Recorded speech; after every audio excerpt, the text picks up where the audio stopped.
कौवा और सांप की कहानी। नगर के पास बरगद के पेड़ पर एक घोंसला था जिसमें वर्षों से कौवा और कौवी का एक जोड़ा रहता था। दोनों वहां सुखमय जीवन व्यतीत कर रहे थे। दिन भर भोजन की तलाश में वे बाहर रहते और शाम ढलने पर घोंसले में लौटकर आराम करते। एक दिन एक काला सांप भटकते हुए उस बरगद के पेड़ के पास आ गया। पेड़ के तने में एक बड़ा खोल देख वह वहीं निवास करने लगा। कौवा कौवी इस बात से अनजान थे। उनकी दिनचर्या यूं ही चलती रही। मौसम आने पर कौवी ने अंडे दिए। कौवा और कौवी दोनों बड़े प्रसन्न थे और अपने नन्हे बच्चे के अंडे से निकलने की प्रतीक्षा कर रहे थे।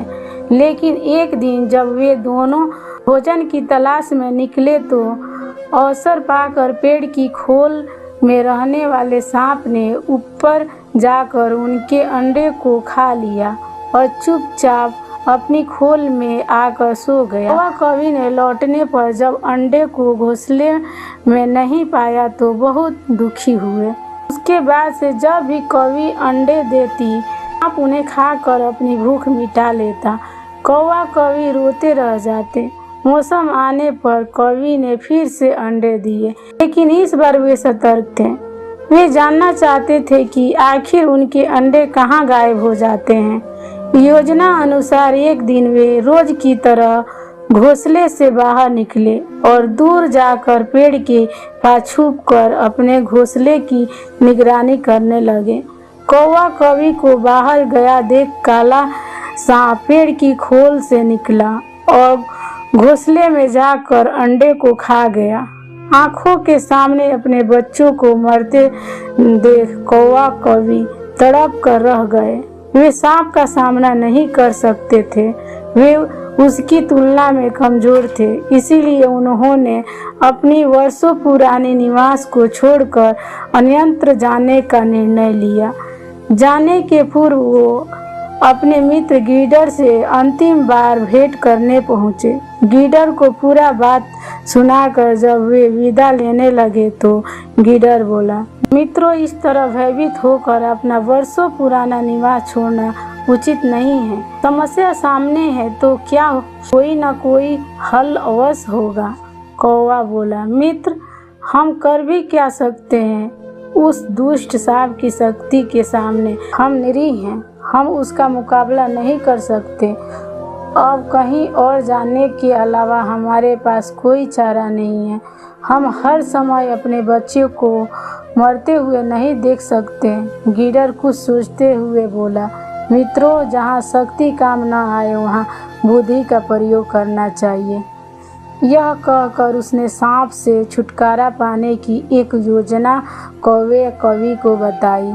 अगले दिन योजना अनुसार कौवा कौवी नगर के सरोवर में पहुँचे, जहाँ राज की राजकुमारी अपने सखियों के साथ रोज स्नान करने आया करती थी।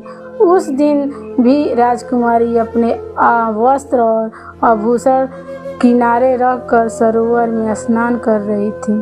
पास ही सैनिक निगरानी कर रहे थे। अवसर पाकर कौवा ने राजकुमारी का हीरे का हार अपनी चोंच में दबाया और काँव काँव करता हुआ राजकुमारी और सैनिक के दिखाते हुए ले उड़ा। कौवा को अपना हार ले जाते देख राजकुमारी चिल्लाने लगी। सैनिक कौवे के पीछे भागे। वे कौवे के पीछे पीछे बरगद के पेड़ के पास पहुंच गए। कौवा यही तो चाहता था। राजकुमारी का हार पेड़ के खोल में गिराकर वह उड़ गया। सैनिक ने यह देखा तो हार निकालने पेड़ की खोल के पास पहुँचे।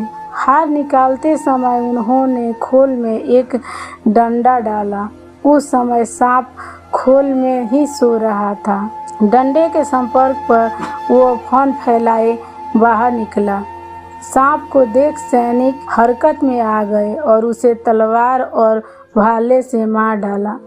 सांप के मरने के बाद कौवा कौवी खुशी खुशी अपने घोंसले में रहने लगे। उस वर्ष जब कौवी ने अंडे दिए तो वे सुरक्षित थे। सीख। जहाँ शारीरिक शक्ति काम न आए वहाँ बुद्धि से काम लेना चाहिए। बुद्धि से बड़ा काम किया जा सकता है और किसी भी संकट का हल निकाला जा सकता है।